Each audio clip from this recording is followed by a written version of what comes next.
I'm Allison Brysk, visiting Fulbright professor, doing a series on the future of human rights.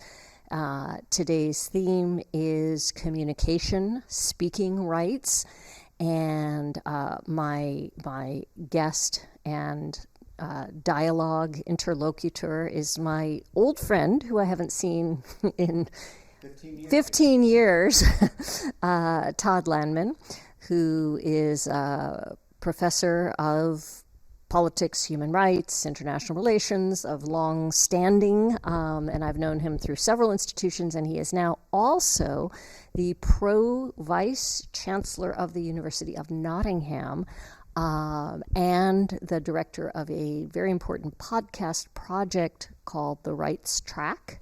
And so it's so great that he's able to give us some of his time from, his vast administrative duties to share some scholarly and public-facing thoughts and exchange with all of you from your diverse interests and locations.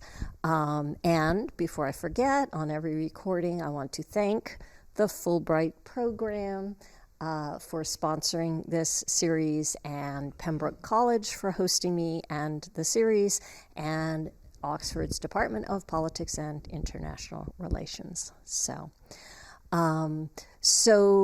this series, as those of you that have been attending know, and to orient the new people, what we do is we are revisiting a book that I wrote to try and map out trends in human rights scholarship and action that came out in 2018 called The Future of Human Rights, and I was trying to highlight the key issues moving forward into the 21st century.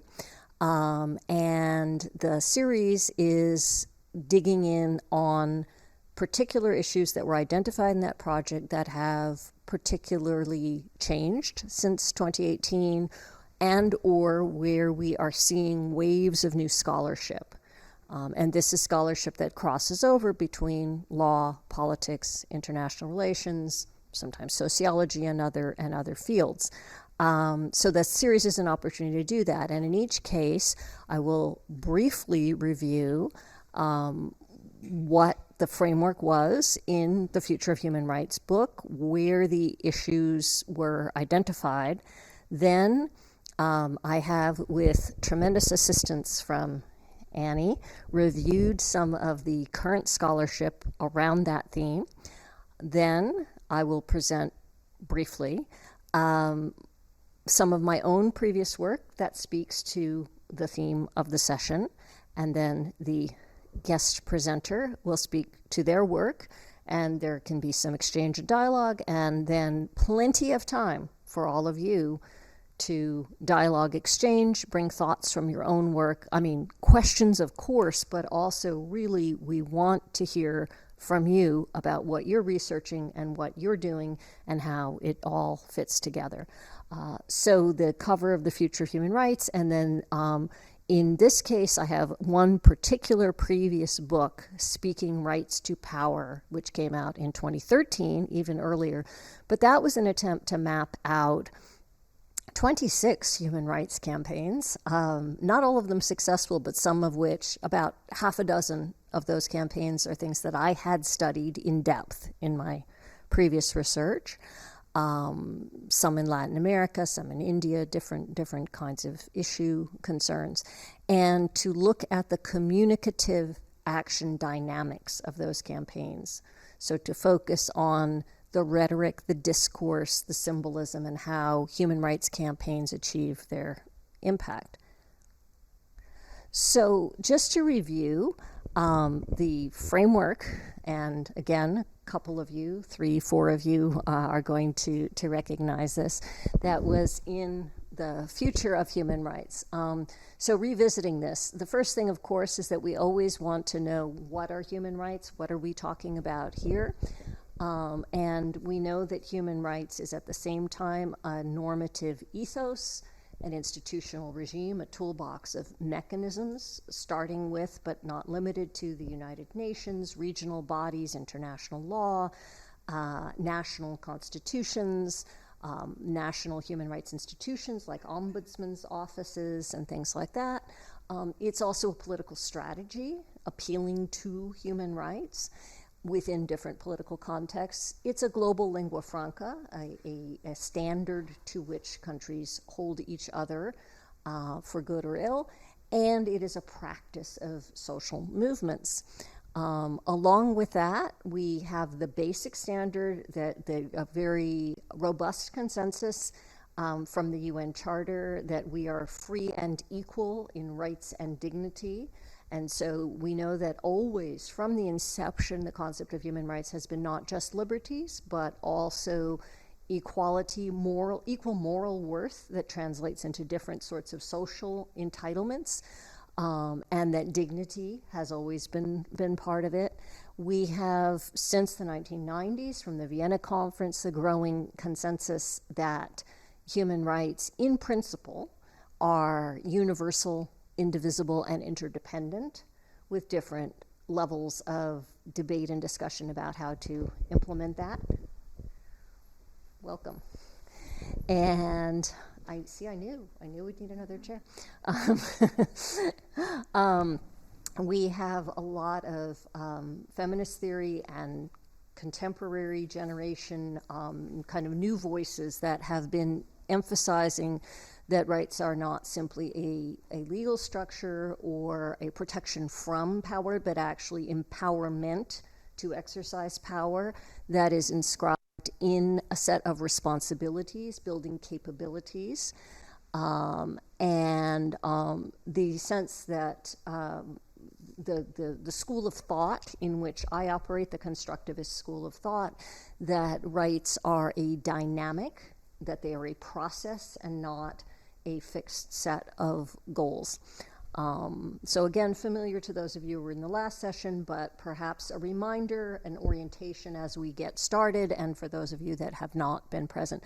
So reviewing all of that understanding in the book, The Future of Human Rights, my own intervention was to say that rights are not the answer, and I was trying particularly to intervene in a debate that was already quite strong at that time between the end times of human rights, Stephen Hopgood, Samuel Moyn, the insufficiency of rights, and a more optimistic view of a justice cascade, that's Catherine Sicking's term, and of a rising tide of personal empowerment and modernizing liberal democracy, that's the sort of Engelhardt and Norris perspective. And to say, this is not the debate we should be having. This is not the question we should be having. Rights are not the answer. Rights are the right question. And rights are a set of social questions asked by individuals, by human rights movements and campaigns, by institutions, once standards are adopted, that need to answer continually who is human, who is included, what is right, what is the standard of empowerment or entitlement, and who is responsible. And that, of course, is where the difficulties begin.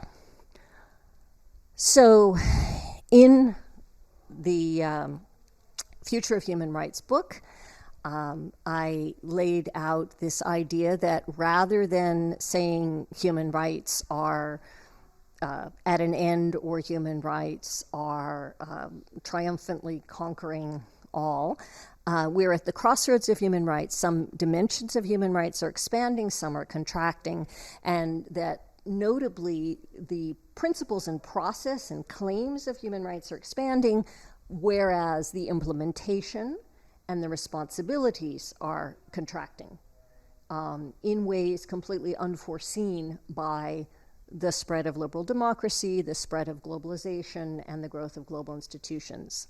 That these processes have delivered more claims, but they have not delivered more implementation. So summing up where we can locate those expansions and contractions, the expansions are mainly new claims and frames for what is right, new voices and spaces, and inclusion of who is human. So we have added different, races and genders and classes of people and conditions, social conditions.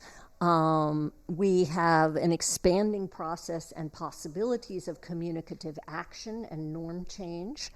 But on the other hand, we have not only a citizenship gap where states ultimately still always control sovereignty, and the ability to define people in or out of the polity is still the ability to define people in or out of rights as rights holders. I think it is time to close the door. Thank you. And we have further kinds of sovereignty-related gaps in terms of war crimes and states' control of the monopoly of force. We have a globalization gap seeking responsibility for processes that occur above and beyond state control. And we have, of course, declining democracy worldwide now and counter-cosmopolitanism, withdrawal from and challenges to the global institutions and the regime. And by the way, the areas that are highlighted are the areas we're going to focus on in today's thematic session. In each thematic session, you will recall I highlight some of the areas we're going to visit with that theme. So the thing that is of most concern, and we were just discussing this in the warm-up period, is that we now see not only challenges to responsibilities for rights, but we actually now increasingly see dehumanizing backlash and the emergence of counterframes and counterclaims on a different basis, notably, of course, nationalism. So the review of scholarship that covers this dynamic of communicative action, human rights campaigns, and claims is largely out of this constructivist agenda. And we tend to see the channels for the effectiveness of human rights claims coming from a combination of empathy, so kind of social psychology of not just altruism, but also other identification. And there are all kinds of studies of both human rights campaigns, but also things like Holocaust rescuers and people who have taken risks in order to advocate for the rights of others in different settings. And that a key factor is the consciousness of a kind of universalization of identity, who is human. We also see, though, more sociological dynamic of socialization into roles as protectors and rescuers, and projection of roles, for example, motherhood, into the public sphere. And even roles of states as human rights advocate states or promoters of democracy. We do see norm cascades, and for those of you who are interested, the sociological institutionalism literature is where you would find this. And then more practically and pragmatically, speak to law, economics, and other dynamics, we see interdependence. We see concrete interdependence and a logic of reciprocity that has taken hold in some domains, and rewards to reciprocity for honoring and promoting human rights, again, both at the individual, the group, sectoral level, the international, interstate level as well. Of course, the Geneva Conventions are based on that logic. So we've got centuries of experience with this. Now, digging into the transnational action networks and the specific social movements, Keck and Sikking's work is now 20 years old, right? For identifying more specifically channels of information politics, symbolic politics, and I just want to highlight, for those of you less familiar, in terms of symbolic politics, what they say is key, and this is what I really pick up on in my text, is that we depict visible harm to innocent victims. So you have to hit all of those characteristics to succeed. And this is not a normative statement, this is an observational statement. This is what works. And then there's a follow-on project by Rhys Roppensickink that talks about a model through time of how we gain attention and effectiveness for human rights problems and campaigns. And it talks about stages of first bringing attention and going from denial, the perpetrator, usually the state's denial that an abuse is taking place or that something qualifies as an abuse, to lip service, and that once you've gotten them to acknowledge that there is a problem, that it can be labeled in this way, that is when you can begin to make claims and mobilize the political process that exists at all these levels. So in terms of my work, Speaking Rights to Power, I try to complement this understanding with a very specific look at communication theory, and that highlights the communication elements of voice, message, performance, media, and audience, right? These are the basic elements of any kind of communication, whether it's a marketing campaign, a political speech, or a human rights campaign. And my idea, complementary to Rhys Roppensickink, is that achieving recognition of human rights claims is the key to mobilization, and mobilization is the key to ultimately change in any kind of condition or abuse.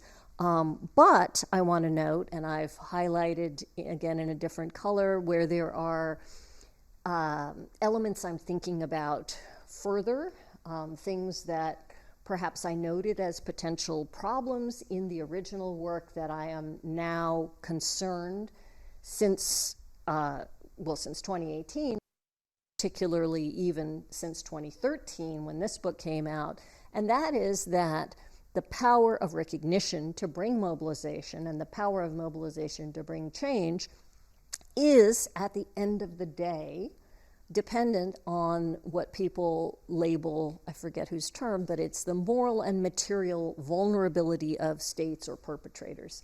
In other words, shame. You have to be able, if you're going to name and shame, there has to be some shame to tap into there. There have to be consequences for the perpetrator to label, frame, voice, etc. And global civil society is a rather weak reed on which to rest this boat.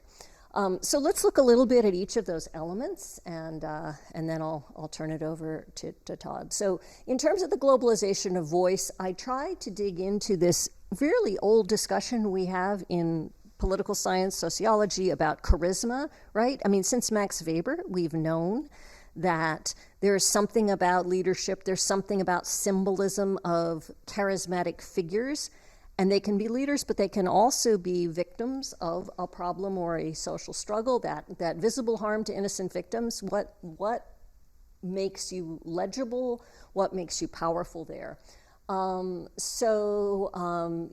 We need to tap into empathy, we need to tap into symbolic politics and deliver information from a credible and charismatic source. So in the book, I profile some cause celebres that personify an abuse, people who have visibly, individually suffered that abuse and can speak to it and achieve worldwide resonance. And I sort of divide them into heroes, martyrs, and witnesses. And have some discussion, for example, of Nelson Mandela as someone who personifies abuse, but also personifies dignity, leadership, charisma, is a bridging figure from traditional African culture to a Western legal idiom, and therefore gains particular credence as the leader and voice of a movement.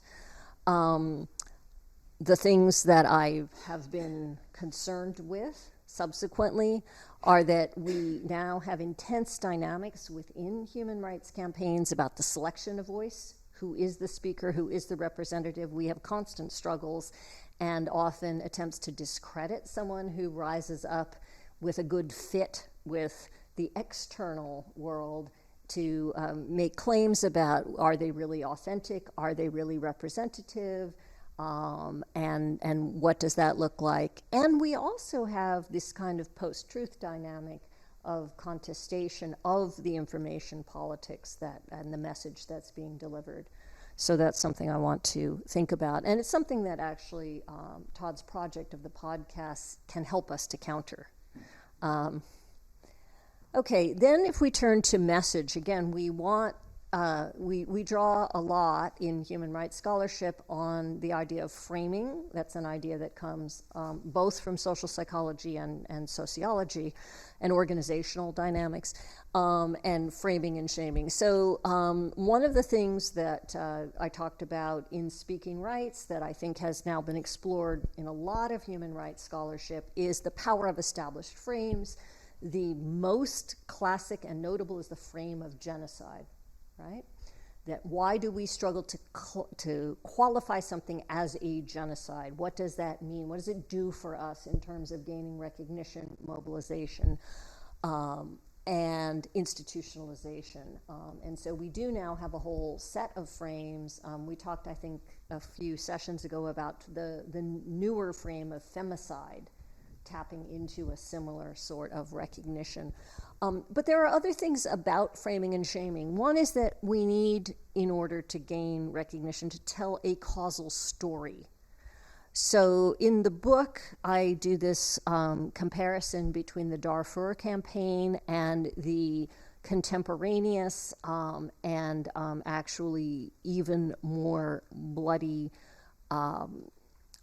war taking place in DRC Congo at that time, and the problems of getting attention to Congo because it was seen as chaos.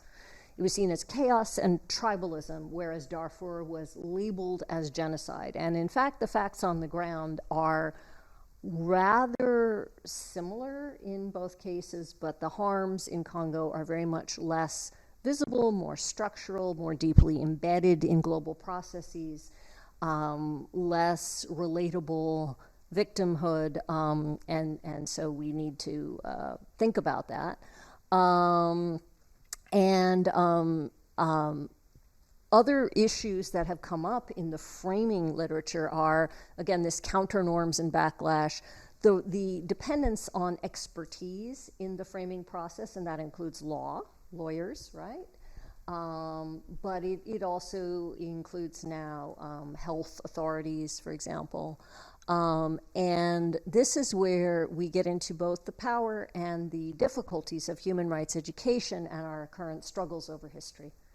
Our struggles over history are struggles over how to implant a resonant frame that will tap into, is this like apartheid?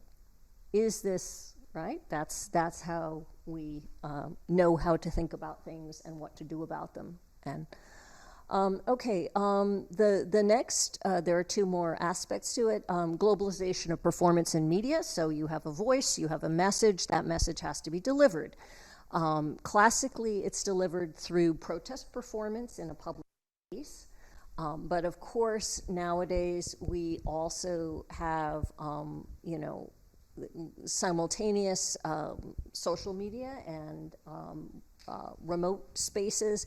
We have longstanding traditions of cultural politics and the use of literature, theater, and so forth, particularly under repressive regimes. We have, in the book, I explore some power of performance genres. So allegory, satire are kind of rhetorical devices that help to deliver critical messages in a particular way, and that help to humanize. And then we have some genres that are specific to human rights, like truth commissions, which are a theatrical performance of repression.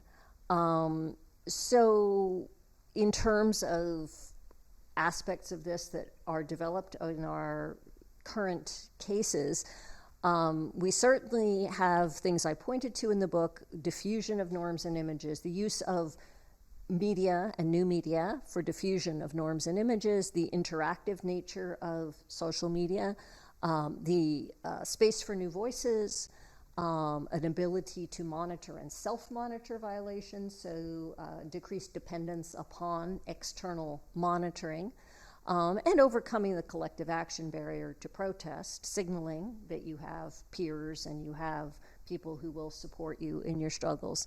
We're going to look deeply at one of these new forms of podcasts in a mere moment. The last part of the communicative action arc that I was thinking about a lot in the book, and this is something that really had not been so much considered in some of the previous literature, so this is a bit of my own innovation at that time, was that we cannot assume an international audience. You know, we've had from decades, we've had this idea, the whole world is watching. I'm appealing to the court of international public opinion. And I said, wait a minute. Is that really what's happening? Is the whole world watching? No, of course not. Part of the world is watching. And how do we know which part of the world is watching? And, where does the court of public opinion meet? and who is empowered to argue there? So I tried to dig a little into transnational identity circuits, which are circuits of attention before they are circuits of solidarity. So we have things like transnational professional groups, the PEN Writers Group, for example, solidarity campaigns for almost any kind of social role or function. And the first thing that does is it makes people pay attention to the plight of people who exercise the same functional role in a different society that they may not know much about. Lawyers, journalists, etc. I also was thinking about transnational religious groups and religious diasporas as particularly resonant, attentive audiences. And there have been a lot of interfaith and interreligious campaigns of solidarity. One of the interesting ones is Armenians for Darfur in the US. And what is the match up here? A bridging narrative. So if you want to appeal to a transnational identity circuit, you have to have a frame that matches the frame of your audience group. So in this case, of course, it's genocide, right? Then you can build solidarity coalitions and relationships. And my concerns and my thoughts about this is that this concept of matching is still, I think, very important, and I have many more examples of it now. But the selectivity of the matching process, I think, is rising. It's becoming a narrower and tighter window. You have to make much more specific claims, and only certain groups will respond nowadays to your claims. I want to talk more about that. The other thing that I began to think about toward the end, and that I would like to discuss with some of you, is that I began to think in terms of global institutions, that the human rights regime, the UN, the regional institutions, were often set up to monitor human rights, but in fact we don't really need them much for actual monitoring anymore. We have grassroots monitoring, we have monitoring in real time, we have more scholarship, more forensic technology, and so forth. What global institutions, I think, are doing more and more is that they are channels. They're like media. It's a forum in which you can present your claim. It meets regularly. It's a physical space. Its results are disseminated. The reports, the meetings, etc. So I would like to think about what that means and whether it's a good thing. So I believe we're now going to turn to... Thank you, Alison. Thank you so much, and welcome and good evening. So my background is in political science and international relations, and I worked on human rights now for over 30 years. Traveled to about 50 countries around the world working on intervention projects, learning projects, and I focus mostly on measurement and analysis of patterns in human rights abuse, human rights progress, regress, and impact assessment. And my scholarly work tends to concentrate on the quantitative analysis of human rights, but I also specialize in comparative methods more generally, and sort of what do you know about the world, how do you know what you know, and how would you know if you're ever wrong about what you've just said about the world. And that sort of research design and that philosophy of science very much motivates a lot of my work. So what I'm going to talk to you about this evening was a project that we conceived back in 2014, and it was really after spending many years reading and teaching human rights. And Pilar is here as one of my former students, so very nice to see you. Is that the form of dissemination of human rights knowledge was still rather stilted. So it's in law journals, it's in textbooks, it's in political science books, in all the different disciplines. It's taught in the academy, wherever you may find yourself in the world, and there are programs all over the world to study human rights, but it's still a very small audience, and the mode of communication is the written word or the lecture. And even in human rights campaigns, human rights organizations, NGOs file motions, pass resolutions, raise witness statements, engage in letter writing campaigns, publish reports that have been well researched with the aid to improving human rights situation around the world. But again, the audience and the mode of communication is still the written word. There are video NGOs like Witness out of New York, for example, that work on using cameras and film to document human rights as they're happening and to use them in advocacy campaigns. And of course, the advance of video technologies now means that we can have time, date stamped evidence of human rights atrocities. And Global Witness to Atrocity, based in London, has this fantastic technology that projects the chain of evidence that can then be used in investigative and forensic work for human rights violations. But missing from all that was, how does the wider conversation about human rights get disseminated to the world? And at that time in 2014, I started to collaborate with the former BBC journalist named Christine Garrington on producing a series of podcasts about human rights, which is to say, audio recordings of people talking about the work they do on human rights. And I was very interested in talking to the scholarly community first. And then we got some funding to launch the podcast, and then we expanded to people working in the NGO community, and more funding came and more support came and allowed the podcast to develop over the last 7 years. And I never expected it to be 7 years.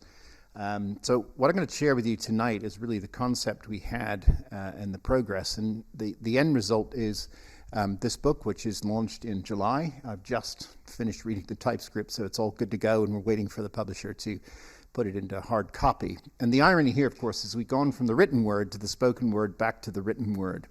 Okay, so it's come full circle. And we think that the podcast has served an extraordinary function and purpose over the life of what we've been working on. And what I'm going to share with you today is the concept itself. We wanted to treat it a bit like a fireside chat. And we got together as a team. We had a web designer, and Chris Garrington was the producer. And we set out, what are we going to call this thing? And we decided on the rights track. There's an ambiguity in language there. And the track itself is a recording, of course, and then being on the right track with respect to human rights. There's a sort of double meaning there.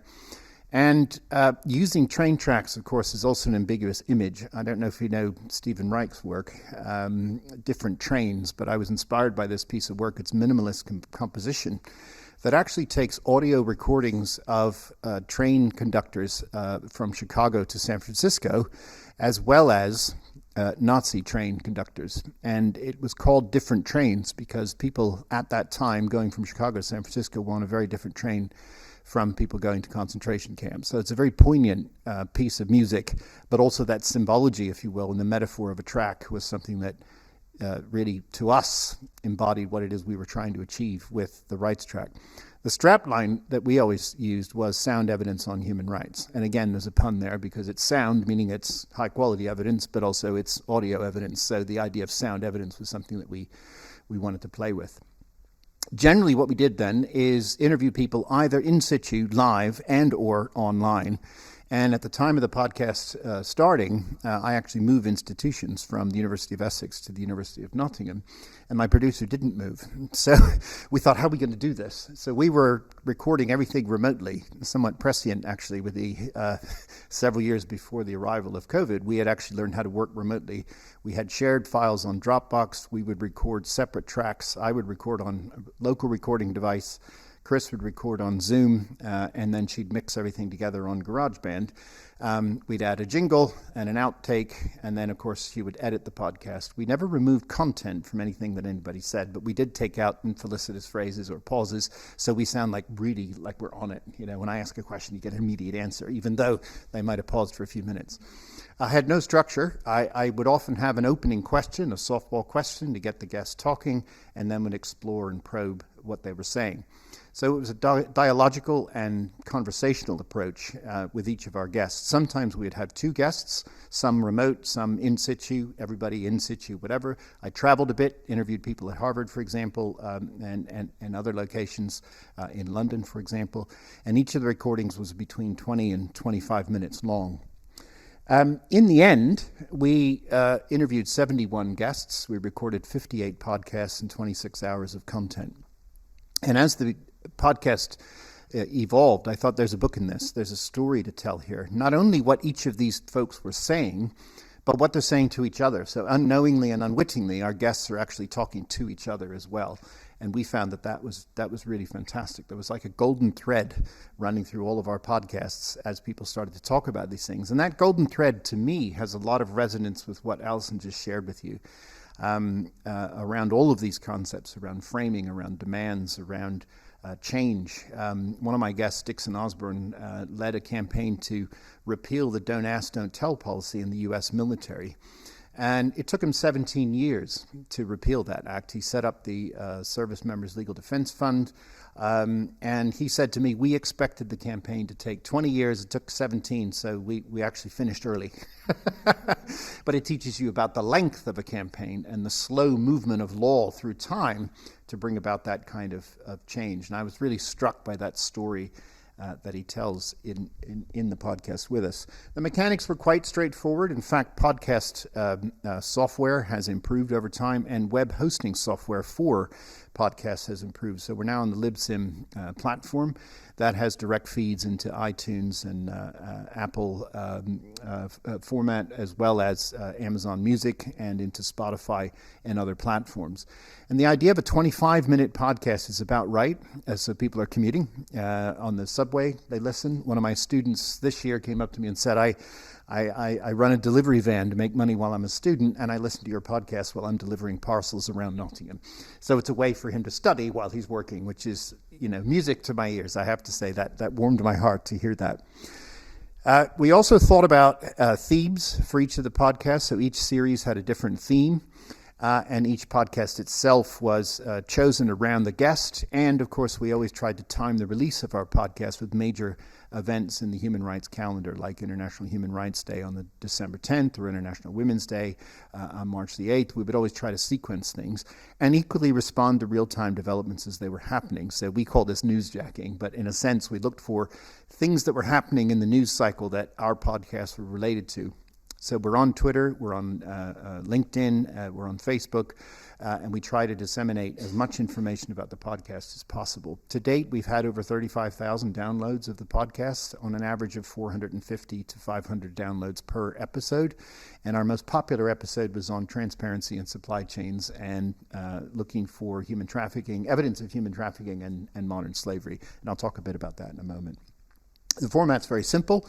There's an intro, there's an interview, there's an outro, and then there are show notes. The show notes we originally wrote as sort of paraphrasing of what took place. This year we started using AI to just translate everything from the audio file onto a written file, so that sits on the website, which increases the accessibility of the content for all listeners and viewers.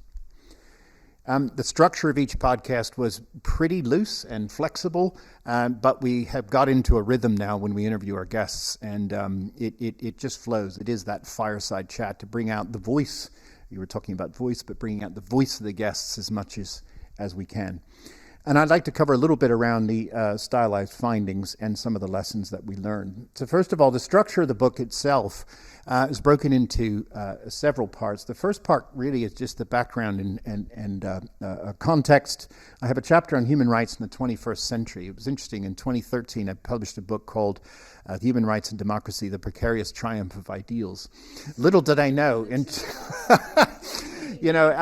a David Reef article in New York Times Magazine called The Precarious Triumph of Human Rights. And he's right in the sense that there was a triumph by the end of the 20th century. If you think from the Universal Declaration to 2000, the extraordinary achievement of human community coming together and agreeing a set of norms and principles and values that would be important for how states ought to do things and why states ought not to do other things.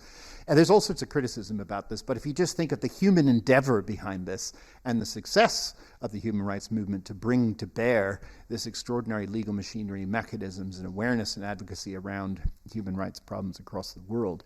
I started out as a Latin Americanist. You started out working on Argentina.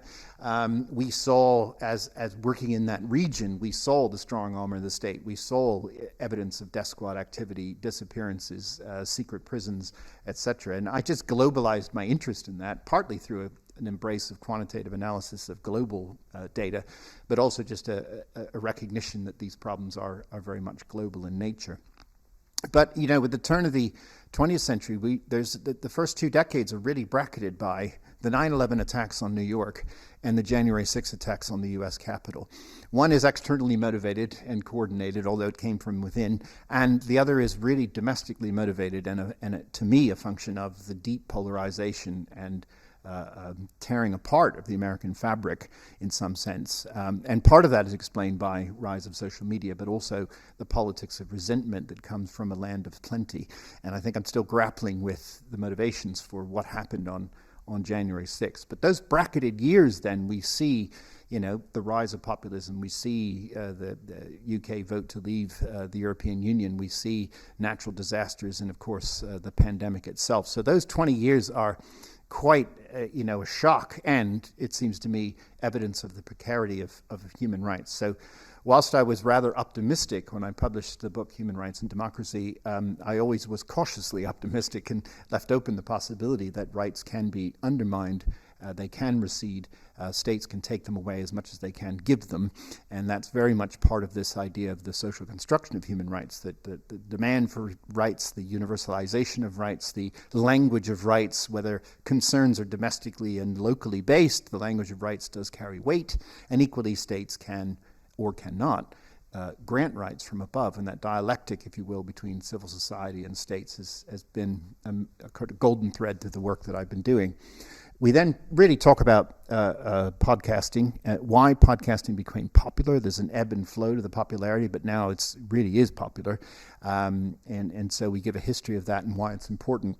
The middle section of the book looks at themes, so very much in line with what Alison has been talking about this evening. We look at mobilizing for human rights, sort of how are rights made by groups and how do they come about and what that dialectic looks like.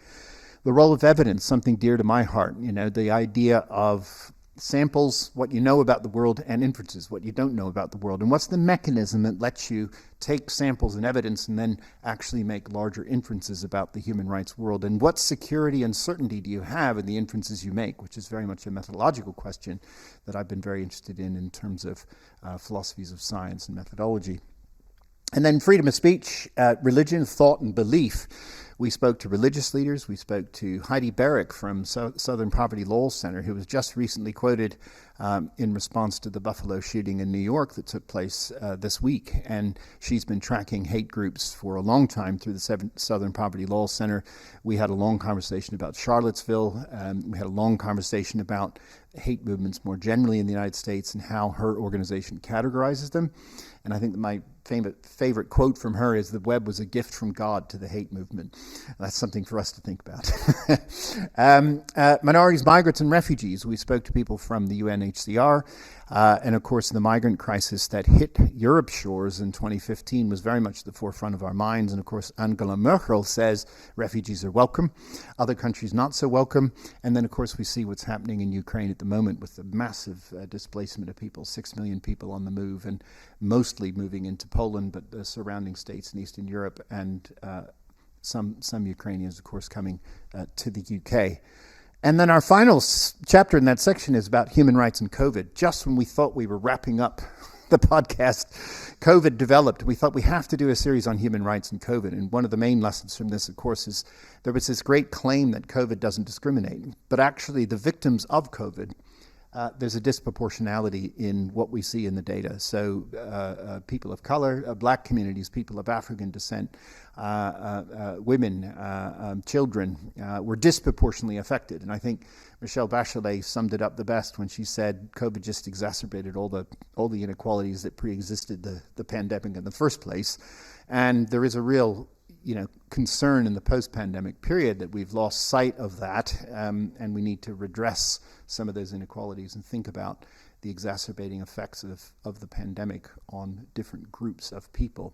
And one of my favorite interviews in the podcast was with Nottingham-The, who was on the UN working group on people of African descent. And she made the case that what she saw in New York when the COVID pandemic hit New York so severely in the early days was what she said operating was one of medical bias in hospitals.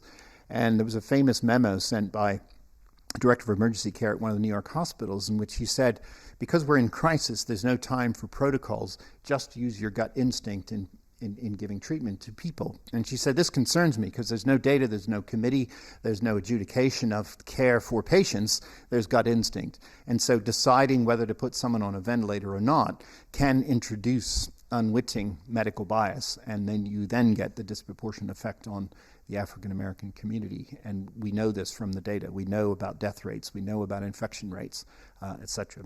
So some of the highlights from that.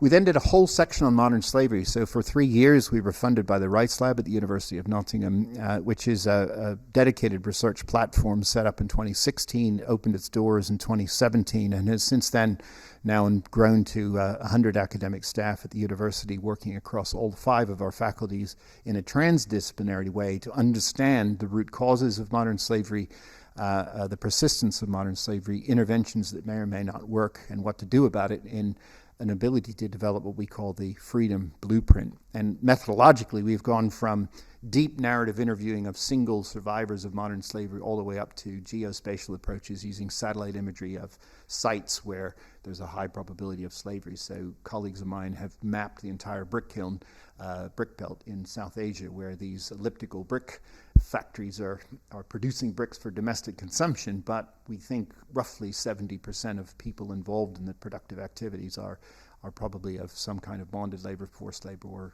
or modern slaves. So a little bit of a flavor of what we've learned there. The chapters are developed into the sort of continuities and discontinuities between traditional forms of slavery and modern slavery, perpetrators and survivors, business economics and modern slavery, why our business models produce this problem in the first place and what can be done about it. And finally, fighting slavery on the ground. What are the grassroots organizations and interventions that are being carried out today to address that problem? And then I do end on this idea of communicating human rights, that the podcast in a way gave us an alternative way of communicating human rights to an audience, to communicating human rights between experts, but also hearing the human voice, humanizing human rights. So it wasn't text, it wasn't academic text, it was people talking about their work, how they went about their work, why it mattered, and what could be done. And what I learned is that you meet people like Alison and many, many others on the show who have spent 30 years working on these issues, right? There's an unstinting commitment to human rights, human dignity, and making the world a better place. And it's just an inspiring thing to have been able to talk to so many different people around the world. So some of the stylized findings here, I won't go through all of these. Whoops, sorry. Apologies for that. I went too quickly. So all sorts of things that resonate with what Alison said, that NGOs really do matter, that long-term trends suggest human rights are actually improving. So we spoke to Chris Ferris, for example, who's done all this amazing statistical work on human rights. And he says, even though we have a rising sense of accountability, more knowledge about human rights, that might lead to us coding countries more harshly quantitatively. And he makes an adjustment for that and finds that actually trends over time, 30 years of time, that things are getting better. And we tend to get caught up in the current news cycle and think, oh my God, the world's falling apart. It's a terrible place. But when you look at the longer term trends, things are actually improving. And my favorite probably is this fundamental problem of unobservability, that so much of what we're working on simply isn't visible. So Allison will know from her work in Argentina during the Dirty War, people were simply disappearing. And you didn't know if they were alive, dead, gone, what happened to them. Their stories were maybe captured partially by family members and friends on their day of disappearance. And so there are fundamental problems of trying to do systematic research on things that are by and large unobservable. So what are the techniques from statistics, from interviewing, from qualitative and quantitative methods in social science to reduce our uncertainty, to increase the observability, or to at least make sense of patterns, evidence, and explanations for violations of human rights. And this is something that's been, I call it seeing the unseen world, where I'm just really interested in how the methodological developments that we've seen over the last 30 years across our social science disciplines can be brought to bear on this problem of unobservability. And you'll see there a number of other findings there that emerge from the book. So I don't want to take any more time than that. I think there's great complementarity in what we're saying here this evening, and I'm more than happy to discuss anything with you that you'd like to know, either about the mechanics of what we did, but also some of the lessons from the project. So thanks for listening. Appreciate it.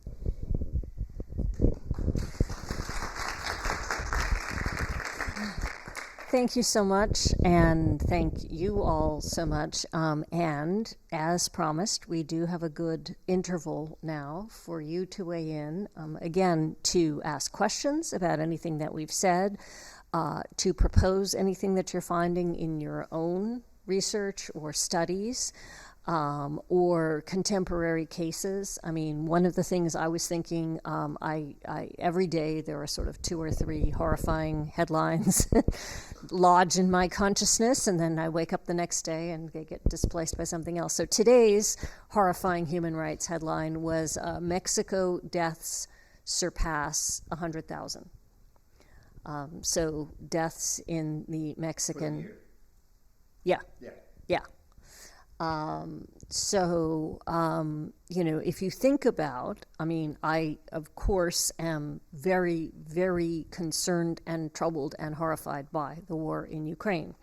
And we do not want to make a comparison or competition between suffering. Nevertheless, kind of like the Darfur Congo situation, in fact, very much parallel, the body count is much higher in Mexico. And people are being deprived of their lives, right? It's clearly a massive human rights abuse, but it is not successfully framed as such. And this is largely because we are not able to establish the innocent victim rubric, because this is framed as a drug war, they must have done something. We know all kinds of things about the social process of people getting caught literally in the middle of flying bullets. Yet there has been this labeling, this moral distancing. We don't identify, right? That other identification has been cut. So I was once, in terms of a negative case, invited to Colombia, the country, not the university, to discuss why. It was myself and several other people who had studied successful human rights campaigns in other countries of Latin America. All the countries of Latin America had been transitioning to democracy, and Argentina and Chile and Brazil and all these things going on. And Colombia, which is an electoral government, perhaps, we could debate if it's really a democracy, but it's kind of in the range. And there have been campaigns and monitoring for decades. My work there was to contrast Argentina as a symbolic information politics success story with Colombia, and to talk about these missing elements of framing of innocent victims, of the use of media, of the state in Colombia twisting human rights and monopolizing information channels and things like that. So the unobservable also. Right now, there's a trial taking place in Colombia where we have finally soldiers admitting that they manipulated shootings of civilians to create the impression that this was an encounter with armed guerrillas, that they falsified evidence and therefore framed their war crimes as a battle situation, and were able to avoid accountability that way. So, these dynamics continue to unfold all around us. Maybe I have an idea. Why don't we pass the microphone around the circle? And anybody who wants to, you don't have to say. We're going to walk off screen now. All right. It's like pass the parcel. I think for me the problem is more like choosing what to ask or what to say. I've tried to take notes on my phone. Last time I was taking them on a piece of paper and I just went all over. So this time I was like, I'm going to be organized. No, it didn't work. So I'll just maybe jump in on the last thing that I noted down, which relates to the podcast, which, by the way, I just signed up to. So I'll be listening to it on my commute as well. 66 episodes to go. I saw. I was like, downloaded the first one. So, looking at the list of the titles and also what you mentioned, the topics, would you say that, well, they're very diverse. Yeah. You hop from one thing to the other, and you also have a very large time frame that you look into.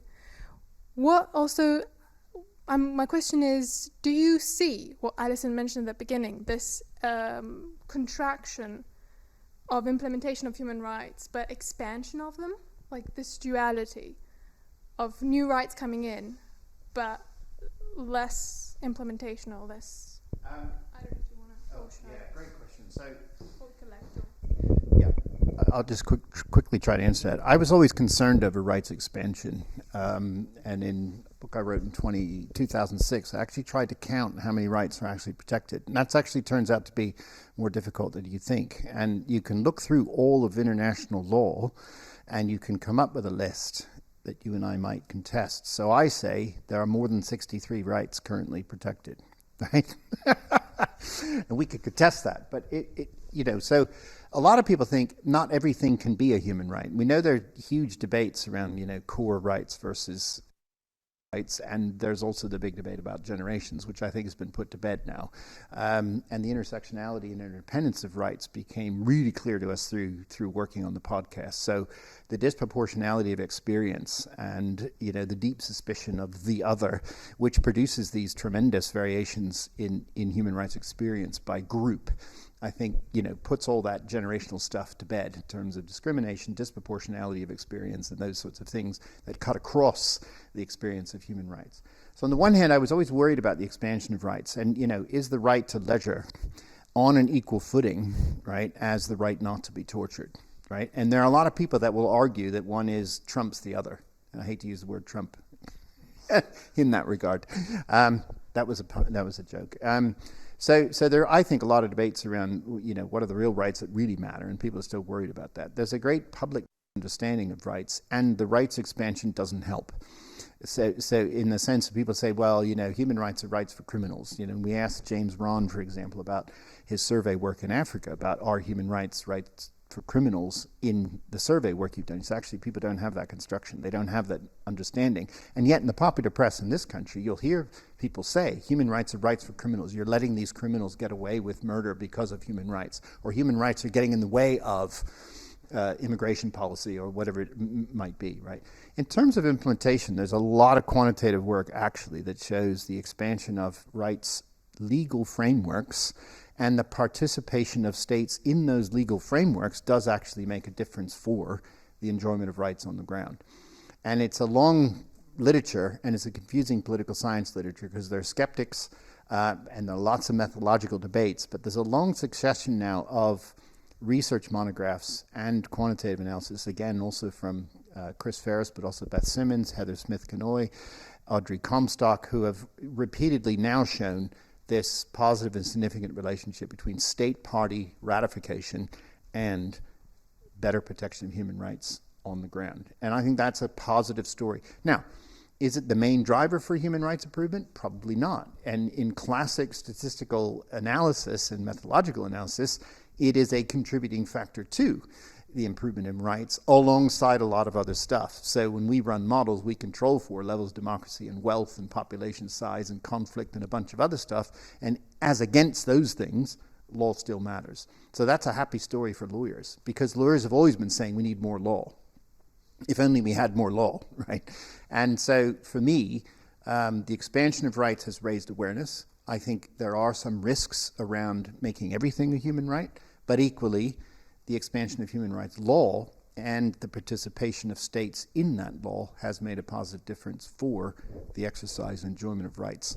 And I would say ceteris paribus, all things being equal, right? Because you will always say, but in my country, things are different, right? Correct, but from an empirical generalization, I think that conclusion is supported by the evidence. Simple question, long answer. Thank you so much for that amazing, insightful talk. I think my question is pretty basic in the sense that you mentioned at the very beginning of the talk that rights are always evolving or something on that lines. But at the same time, we see the example that you gave about ask, don't tell, the policy and how it took 17 years to actually change it. So my question is, I'll give an example of the Indian context where the fundamental rights and the human rights are enshrined in one particular part of the constitution, and there had been numerous attempts to alter it, after which the Supreme Court stepped in, said that there is a basic structure in the constitution, you can't alter that. All of the fundamental rights fall within that basic structure. So in a sense, they have put a lock on it. It can't be altered by the will of the parliament, so to speak. So my question then is, there is a trade-off between recognizing these evolving human rights and solidifying them into law through legislation, and each has its merits. So how do we arrive at that sweet spot or equilibrium? I'm sorry if that question. I think we both need to talk about this one, right? So for me, I was really struck by what Alison said around the citizenship gap.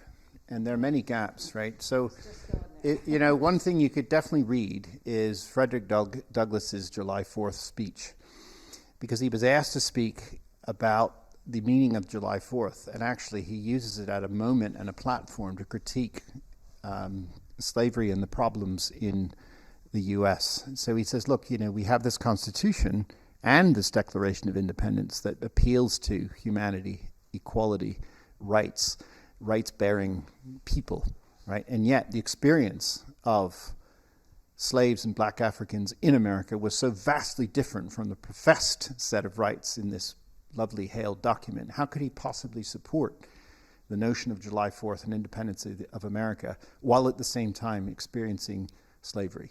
So he issues this massive critique. If you look at the mobilization of the civil rights movement, it is about the gap between what is said in principle and what is experienced in practice. And closing that gap comes through social mobilization. So in a sense, you're not making new rights, you're just upholding the rights that are already allegedly set out in these documents. I actually think the contemporary example right now that addresses your question is the Roe v. Wade problem.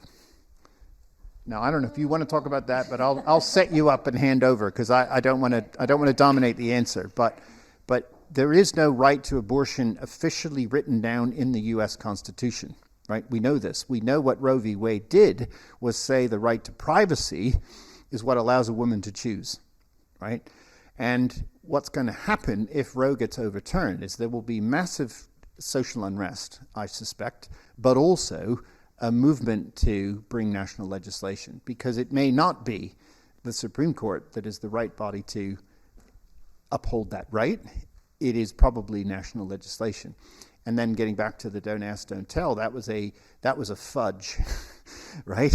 It basically said you can be gay in the military, just don't tell anyone, right? Which is ridiculous, because that means you have to suppress your identity in order to be a soldier or a service member. And, the campaign to repeal that was just let people be human and express their identity. That's the point. And so we see that difference taking place, and that's why in the end they were successful in repealing that act. But I think that tension between constitutional rights as expressed in constitutions and whether they're enacted through laws is a really interesting question for us. And I think Roe v. Wade is a perfect problematic exemplar of the question you just asked us.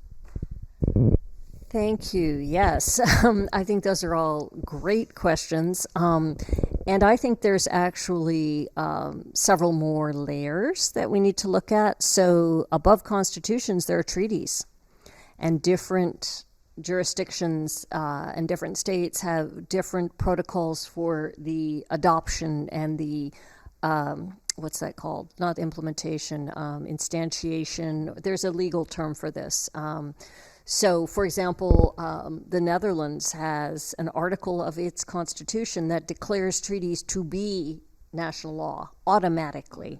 I was blown away as an American when I saw that, because right, we have a dualistic system, and we have, until very recently, and still a lot of resistance to even using international law as a precedent, even in the Anglo-American framework, even drawing upon jurisprudence from international law is suspect. But I would also circle back to the citizenship gap, because I think that India, in certain regards, has made tremendous progress in human rights, and I have spent some time in India and do discuss contestation over issues of women's rights and gender violence in my other 2018 book, The Struggle for Freedom from Fear.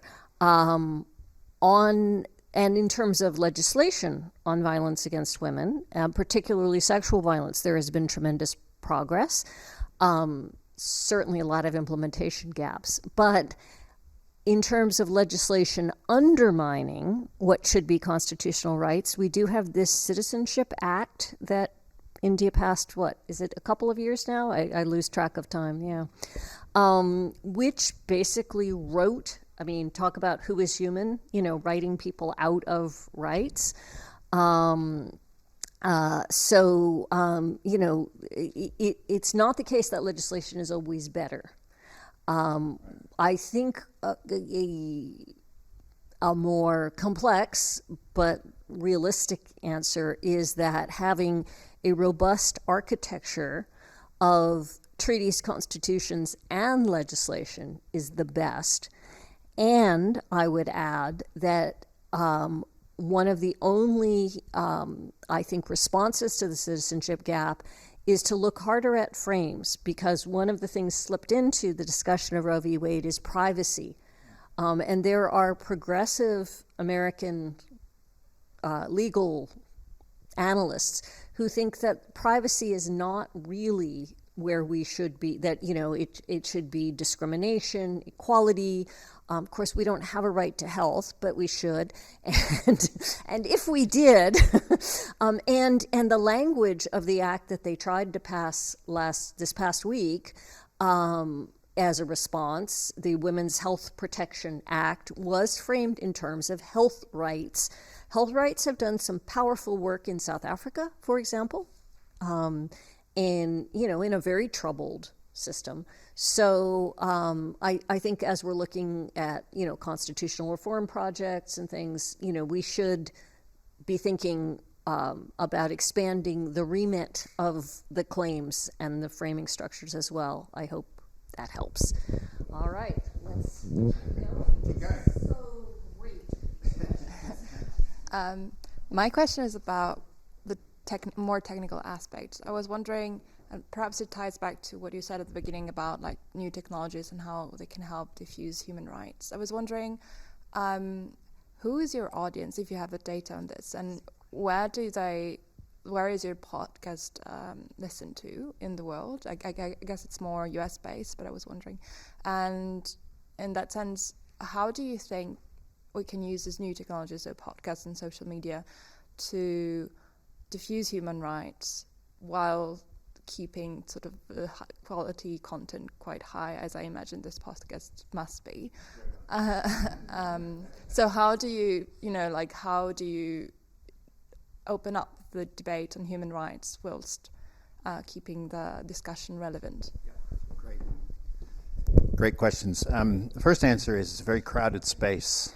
So there's huge popularity in podcasts generally, and within the human rights podcast area, there are probably over 100 that are popular or more, and there's probably a new one born every day. And one of the strengths of the new technologies is that you can diffuse ideas quickly. One of the weaknesses is that everybody with a device can do anything they want on social media, which is why, there are 6,000 tweets a second. And you need almost a machine learning approach to understand how to find high quality content that's already out there. Or you need some mediating group that says this is good and this is worth listening to. And how you get into that space is difficult. So there are SEO strategies, there are other technical strategies and other things which we didn't really engage in that much. People did pick up on it. We have had some awards from some of the podcast collators, the folks that worry about this sort of thing. What we do know is that we've had over the 35,000 downloads, so that means 35,000, and we don't know, there might be repeat users, so we don't know what the size of our audience is. We've only just started getting analytics from the new platform. We used to use Google Analytics linked to the old platform, and now Libsyn gives us better data. I haven't seen the geographical spread of that. So yes, there are US listeners, UK listeners, and they have found their way into curricula. They have found their way into other areas that people are using. And I've heard that people in the States have put them in their curricula, but also across Eastern Europe. And one of the things you find is in the countries where there are fewer library resources and availability of textbooks, and with the new generation that are very tech savvy and do everything on their telephones, that the podcast is a perfect thing for them. And so our job is to drive as much traffic to the podcast as possible. Part of the reason why I'm here this evening, of course. But also we... You're influencers. Yeah, exactly. So it's about linking, it's about pushing out on platforms, it's about developing those networks. And, any one tweet we send out from the Rights Track Twitter feed, we always try to tag parties that we think will be interested in the content, and then they retweet and build that network. We have done some social network analysis on the Rights Track Twitter feed, and you can see the networks and nodes of people who are listening, but we haven't really done a systematic piece on that and really looked at the geography of that. I think that would be a neat new project to do. So it's a little bit, it's like the band that starts playing in their garage. You set up something, you try to generate the content, you try to improve the content. And Chris has been absolutely amazing on the tech side and understanding the dynamics of podcasts. And they're actually, in terms of the website, you just get a listing of the recording, a little sort of description of the recording, and not much more. There's not a lot of jazz around it. There's not a lot of imagery, because that's not what it's about. It's about getting content out to people they can listen to when they're commuting or doing things. I think on the curricular side, it's been really effective, because I taught a course on the politics of human rights this semester. And in each lecture that I gave, I would reference at least 3 of the podcasts. So the students found that really helpful, because they could go and listen and then come to lecture, and I could reference it in the lecture and back and forth again. So it was just really helpful for me, and I know others are doing that in their courses. Yeah. Is it censored anywhere in the world? Is the podcast censored? Inevitably, it'll be censored in those countries that don't like human rights content, and so that's an obvious area where it would be censored. But we don't know about where it's censored or not, and we haven't had any communications about it being censored anywhere. And we're quite free in what we say. It's a big world, and the number of listeners compared to the global population is infinitesimal. But we'll see. Sometimes something might go viral. Who knows? To follow up on that question, I actually was wondering, so do you know whether the podcast is really reaching an audience that's not of academics already or professionals already working on human rights? Do you have any idea about that? We do. So we do get communications from people who are, people might write to me and they say, oh, I've heard about human rights, want to know more about them, and therefore I tuned into your podcast. So we do get that kind of interest. Certainly newspapers have been interested, and we wrote pieces within The Guardian, for example, and blogs to get things out to show people that we were doing this thing. And so the non-specialists are listening, and we hopefully that has communicated well.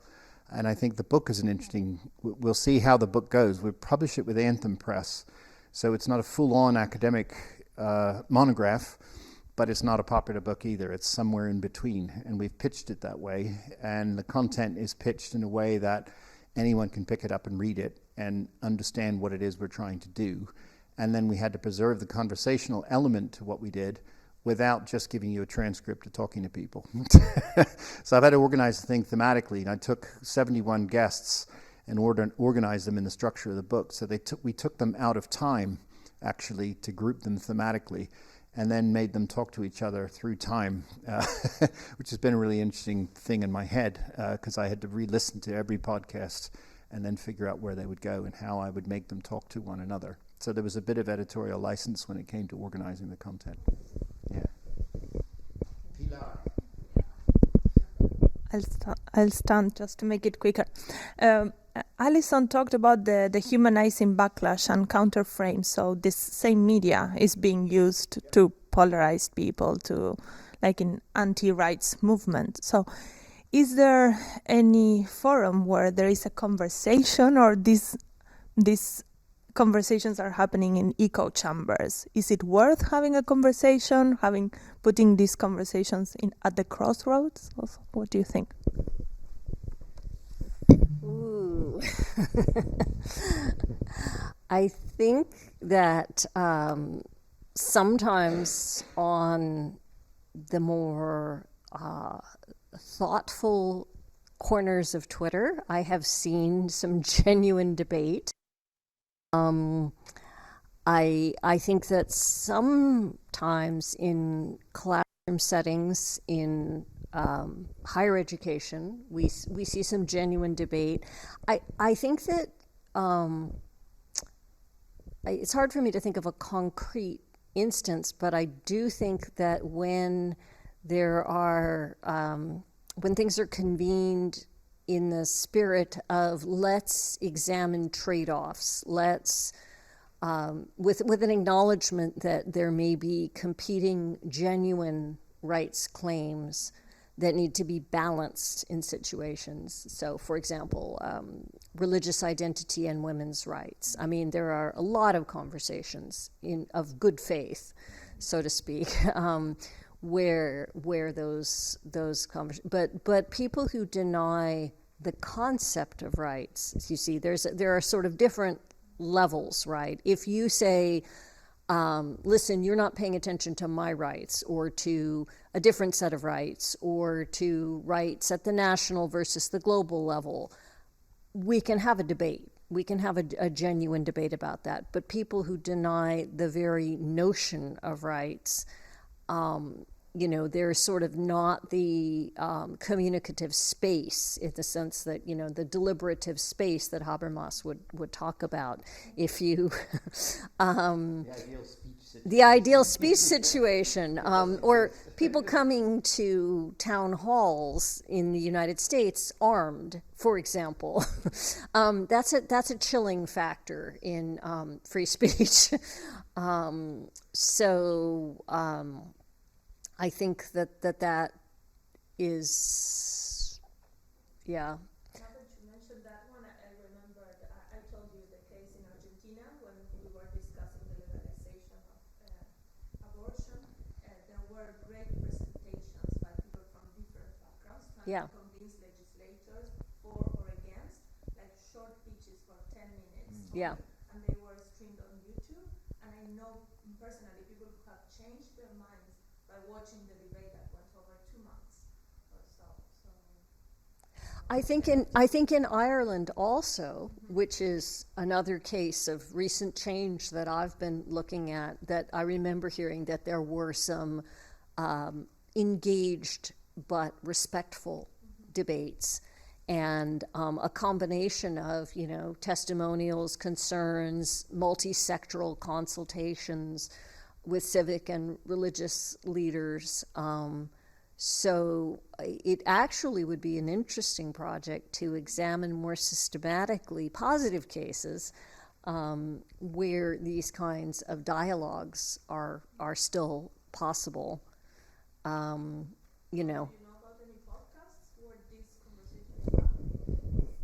I don't personally know of any podcasts for that, but it would be a great concept for a podcast to have opposing views in a rational, reasonable debate with one another.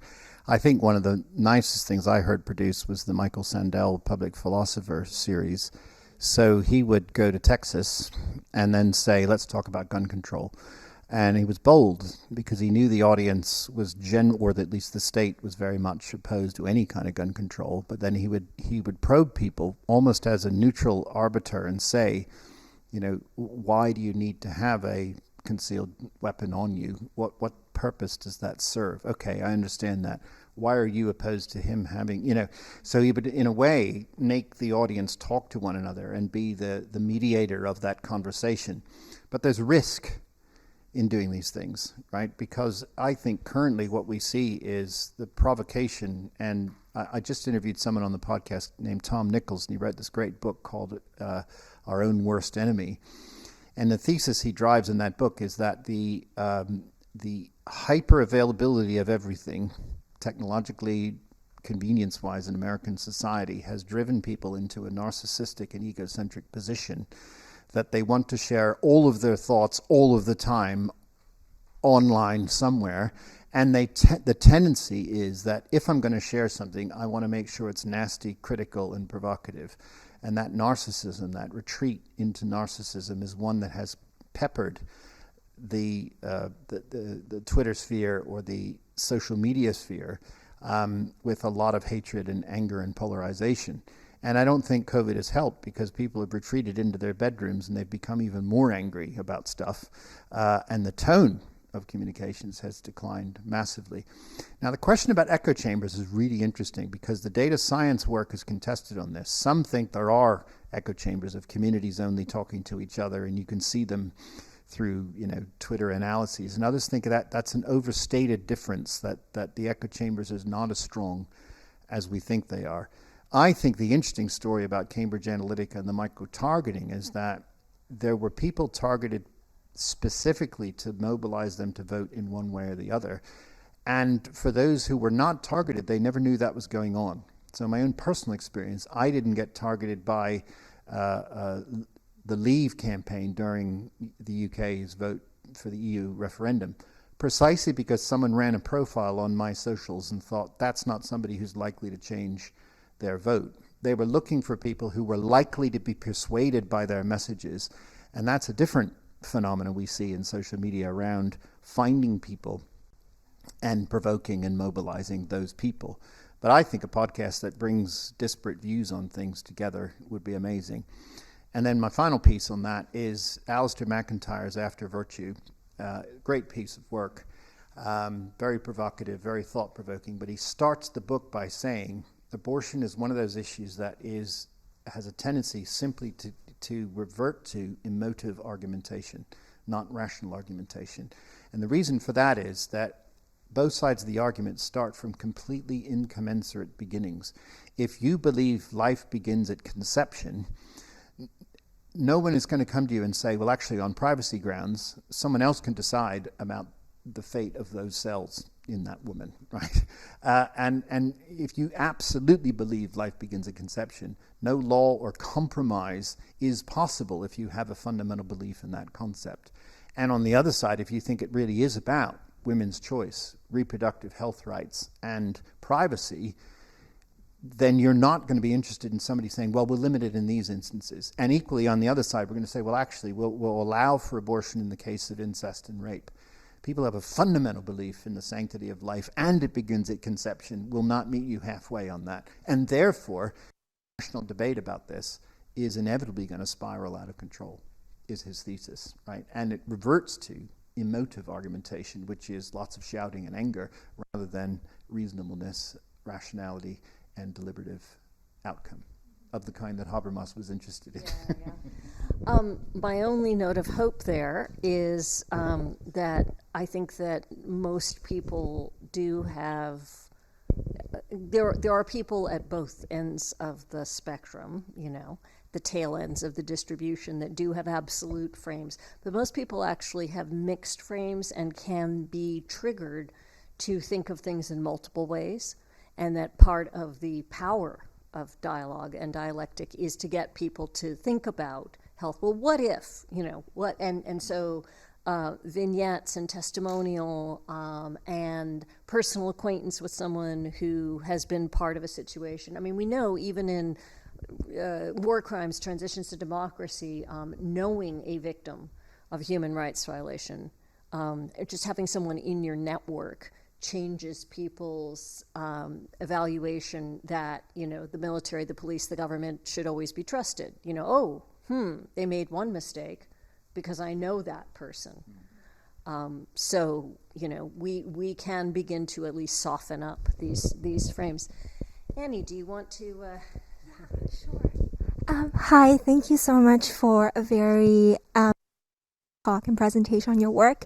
I actually have two quick questions. So first, for Professor Brysk more specifically, the brief discussion about information politics reminded me of a paper that I read that was, I think, published in either 2010 or 2013. I can't remember the author's name, but I think it was a quantitative study on Amnesty International's selective sort of reporting of human rights abuses. And it speaks to, I guess, information politics from the credibility side. So I guess my question is, I was wondering, in your communicative action arc, where does the idea of credibility of information comes into that?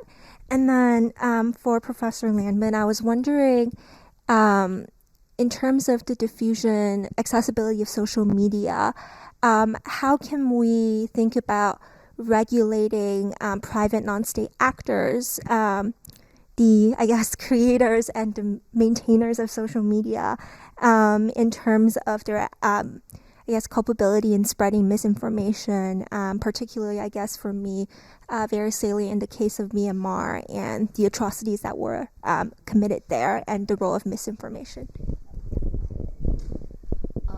Great questions. So I'll be a quick answer, because I've done a little bit on this, is that in that model, the selectivity and so forth would really fall in the voice section under expertise, expert witness, credibility of the expert witness. So an organization like Amnesty International, their brand is to be objective, right? To be balanced. And there have been debates about Amnesty, about Human Rights Watch, particularly in the Middle East. Oh boy, you have a lot of claims about selectivity, and and they've worked hard to defend and maintain that. And there are different kinds of selectivity. Selectivity in terms of, are you criticizing some states but not others, or monitoring some states more closely? There's also selectivity, are you monitoring some kinds of violations but not others? Human Rights Watch particularly has expanded to cover more social economic rights violations, more labor rights violations. I remember this pivotal moment in the 1990s when, with indigenous peoples, they decided that land rights were a real human right that should be treated equally, and forced displacement on the basis of land rights was something that should be added to their rubric, and started a whole section for rights of indigenous peoples. So sometimes there's an interesting transformation that takes place there, but it's about expertise. It's about safeguarding the credibility of information politics, the channel, and that's where I'm worried, by the way, in the post-truth scenario, right? And that's the problem with the people who don't believe in rights, because they don't trust the mainstream media. And so, it's this self-fulfilling prophecy. Okay. So the byline and strapline of the New York Times is all the news that's fit to print. And I like this because it's not all the news. It's all the news that's fit to print. And whether you're a fan of the New York Times or not, there is a message that they are saying the word media comes from mediate and mediation. So they perform a function that is, we are going to try to corroborate everything we do. And if we make a mistake, we'll, issue an apology or a correction, as we've seen in the Sarah Palin case. She sued the New York Times for a misrepresentation of something, which I think was up on their site for 8 hours, and they took it down and issued an apology. So her case didn't really go anywhere. But I think this idea of all the news that's fit to print, that editors used to say, this is a story we're going to run with, right? Do you have enough corroborating sources for us to run the story, right? Do you have enough evidence for us to be able to print this? And that's the function that newspapers used to have, and still some newspapers still have. The proliferation of media and the inability for regulation to keep up with technological change is the biggest challenge we face right now. So the Breitbarts of the world, the Foxes of the world, are challenging mainstream media, and a lot of what they're putting out doesn't have that corroboration element to it. And you might contest, something CNN publishes, but I bet you if you challenged them, they would say, we're really sorry, we got that wrong, and make a correction. I'm not convinced that some of these other media channels would admit that they were wrong about something and issue a correction. So that's one kind of editorial function, I think, that's disappearing. If everyone can have a website, a podcast, and a social media feed, there's no way you could ever cross-check everything that's out there. You can't. And misrepresentation of everything is possible. Misinformation is huge.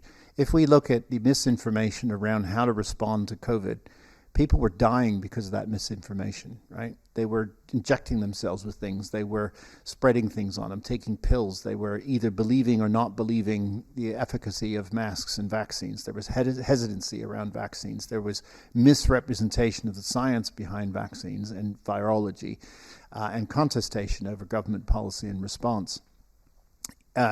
To the point that there were groupings of, polarized debates on the challenges and trade-offs between public health protection and individual liberty, which in a human rights frame, actually, in a public health emergency, you can limit some rights for a stated period of time in a way that is not seen as disproportionate and that is regularly monitored and regulated, right?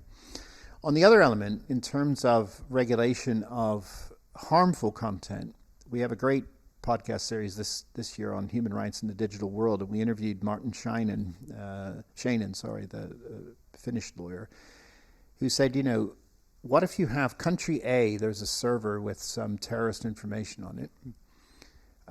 Country B has someone consuming that content, and in country C there's a terrorist act committed because of that content.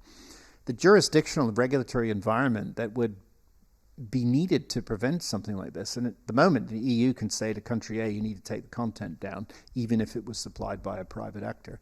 And one would say, oh no, but people have a right to information. Yeah, but that's actually bomb-making terrorist attack information, and it gives you a how-to manual on how to destroy a subway. That is something that brings more public harm than the right to information protects.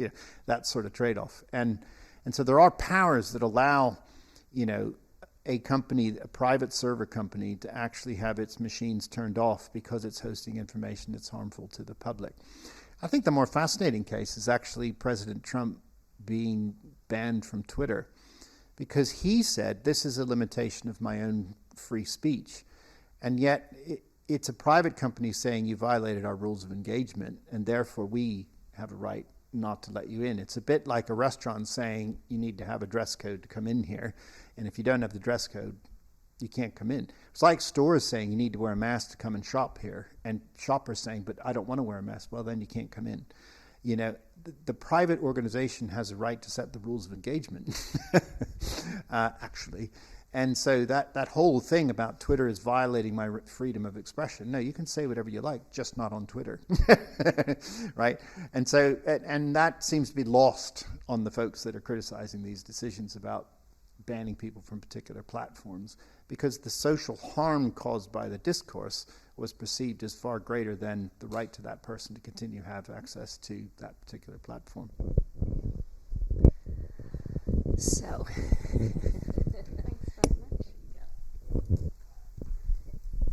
thank you so much for this insightful seminar, and thank you, Flo, for inviting me. I suppose one question I had was regarding your point about how successful campaigns are dependent on the moral sort of vulnerability of the perpetrators. I mean, what happens in the case of, let's say, a group like the Taliban, who pretty much don't have shame for us to tap into? So where does it sort of where is the space for communication? Who do we speak to? And if so, is this the end of the road, for example? And how do you go about that? You know, so I guess that's one question. The other was, you sort of ended your talk on, you know, that now global institutions are becoming more of a channel, like a physical space where, you know, you meet and stuff. Whether this is something positive or good, just wanted to actually you to answer that question, or just generally, if you have any opinion on that. These are fabulous questions.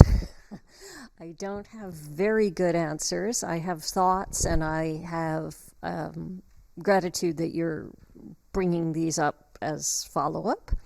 You know, helping us to pay attention to the next agenda and the next generation for the future of human rights scholarship, right? In terms of the moral vulnerability of perpetrators and how we get leverage on a group like the Taliban, I think it's a real problem, and there is some research that suggests that if you have material vulnerability, that sometimes insincere compliance can be leveraged and will potentially socialize some subset of perpetrators. Will begin to sort of unpack their coalition of supporters. So there may be people who are not sort of, hardcore ideologues of perpetration, but who were recipients or who were neutral or who have some cross-cutting interest. And if life gets hard and they are forced to, to comply with some standard or norm, they will actually begin to see the benefits of the norm and internalize the positive norm. That's a possibility in some cases.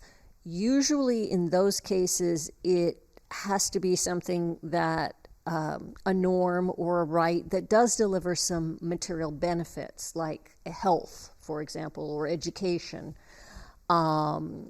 So rather than a kind of pure identity statement or performance. So, for example, I think there would be some possibility we could move the Taliban in a bridging frame, culturally appropriate way to, let's say, reopen some schools for girls under, models from Saudi Arabia or Iran, where they actually have more extensive female education.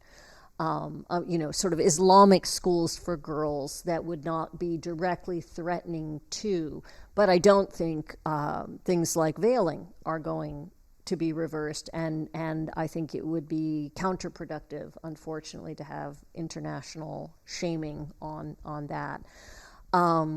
We do have some evidence from the sort of parallel in terms of women's rights, FGM, female genital mutilation in Africa, where sometimes when there are, crossover appeals to health rights, where there is a reduction of unsuccessful international pressure on a pure self-determination rights basis, and you move over into some kind of more neutral and more potentially self-interested engagement, that you can sometimes get some progress on that. And then again, you get people experiencing the benefits of behavior, and they begin to socialize, that sometimes behavior changes in advance of belief.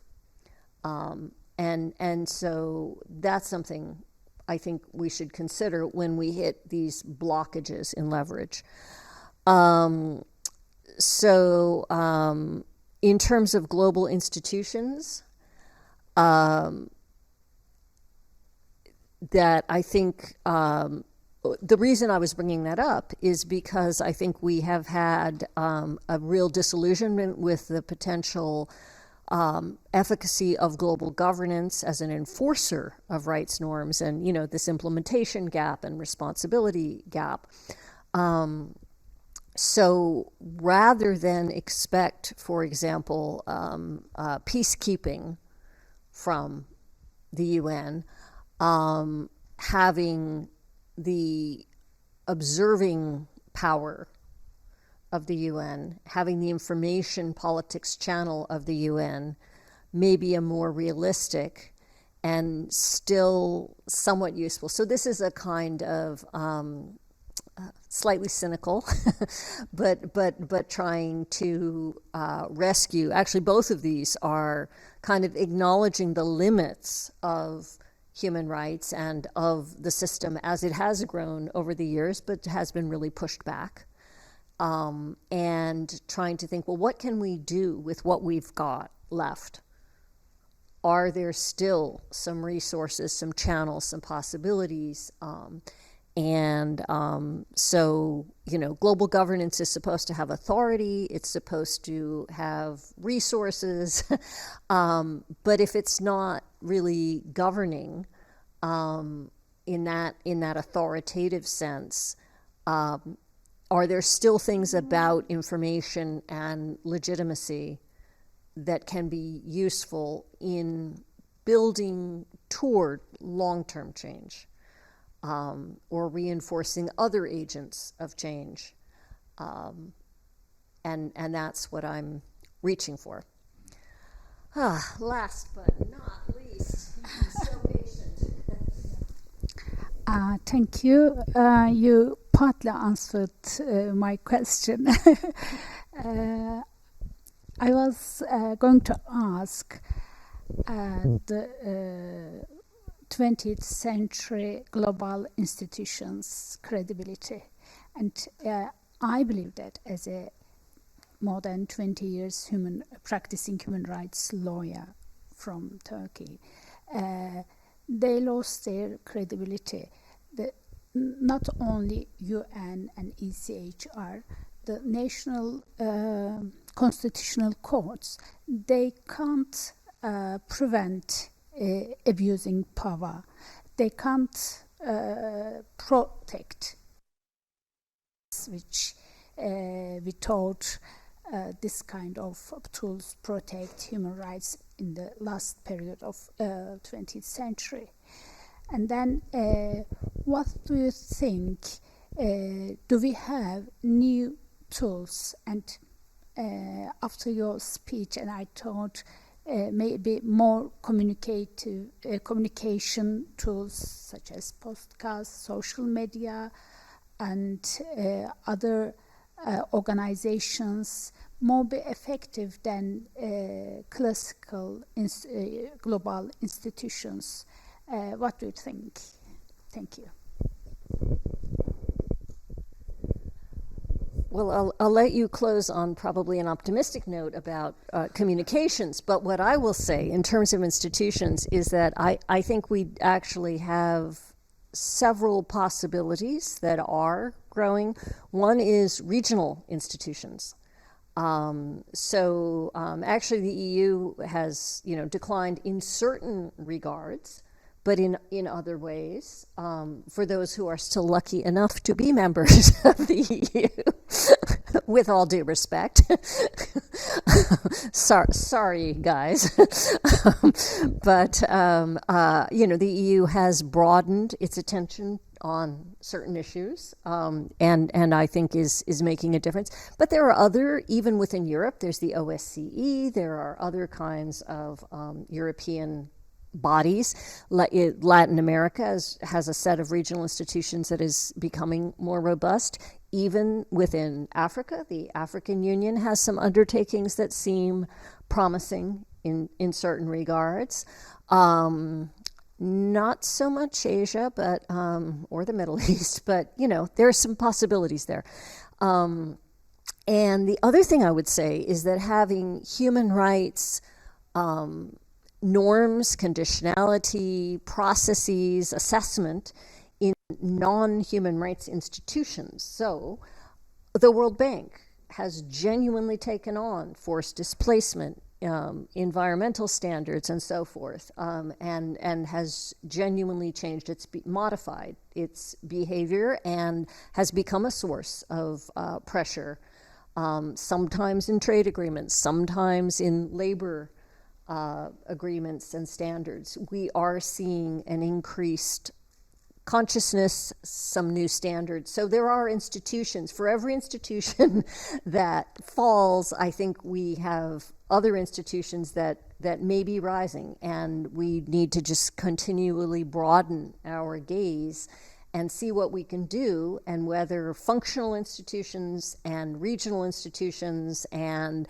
transnational, networks of human rights cities and things like that. There are all kinds of levels and all kinds of functions, and we may have been overambitious about the United Nations. I'm trashing the UN, Pilar. No, I just said that we may have been overambitious, and to expect a universal, multifaceted institution to do the heavy lifting on this, and it may be more appropriate to shift over into more specific domains of rights and or the International Organization for Migration is another promising venue. So, but also in a complementary fashion, communications will save us. I wasn't actually going to talk too much about communications, but I think this idea of alternative organizations is really interesting. So I've been currently working in the modern slavery and human trafficking area. And, people used to laugh at the UN Global Compact because it was a way of getting companies to pay lip service to human rights commitments without any teeth. And then the Ruggie principles, and then there are things that developed in international law. The problem was that multinational corporations were not subject to human rights law. But increasingly now, there is this recognition that something needs to be done. So I find it really interesting that through communicating, lobbying, advocacy, and commercial pressure on the bottom line of firms has changed their behaviors with respect to some of the practices within their supply chains and within their operations. It's a long road. I'm not like super optimistic about this. It's a long road. And what's interesting is you see that a gap was filled by, civil society organizations that were recognizing these were huge private actors, many of them much larger than countries when it comes to their turnover. Apple's turnover, for example, makes it, hugely rich compared to the top economic powerhouses in the world.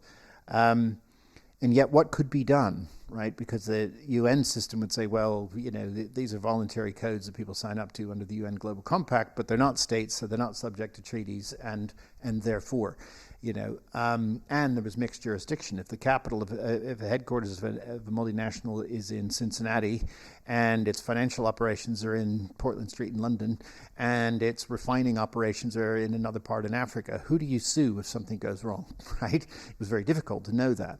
But increasingly, that conversation around who is accountable and where has created a new appetite for new kinds of thinking around environment, sustainability, and governance. So the new EU proposed directive on ESG and due diligence is really interesting.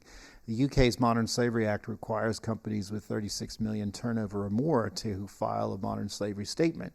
So everyone thought, well, this is great. Companies are going to file modern slavery statements. What's the sanction? What's the quality of these statements? So now there's a whole secondary work on the quality of statements and the commitments that people make to actually rid their supply chains of these practices, right?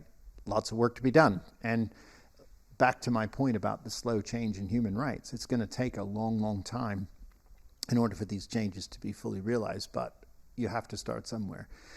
The final point I make is about alternative law. So again, if I go back to my conversation with Dixon Osborne, he moved from his legal defense fund work on Don't Ask, Don't Tell to the Center for Justice and Accountability in San Francisco and was their director for a while. And one of the cases they pursued was against a perpetrator of human rights violations from the Pinochet period in Chile. And it was 30 years since the atrocities were committed, and this person happened to be living in Florida. And in the end, I think they got him on naturalization fraud rather than on human rights abuse, right? But they're happy with that because it's an alternative route to justice that was open to them to pursue, right?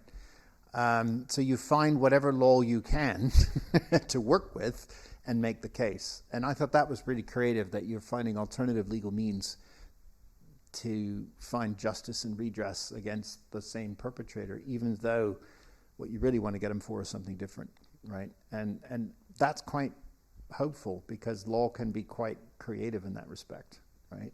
So I'm quite interested in that as well.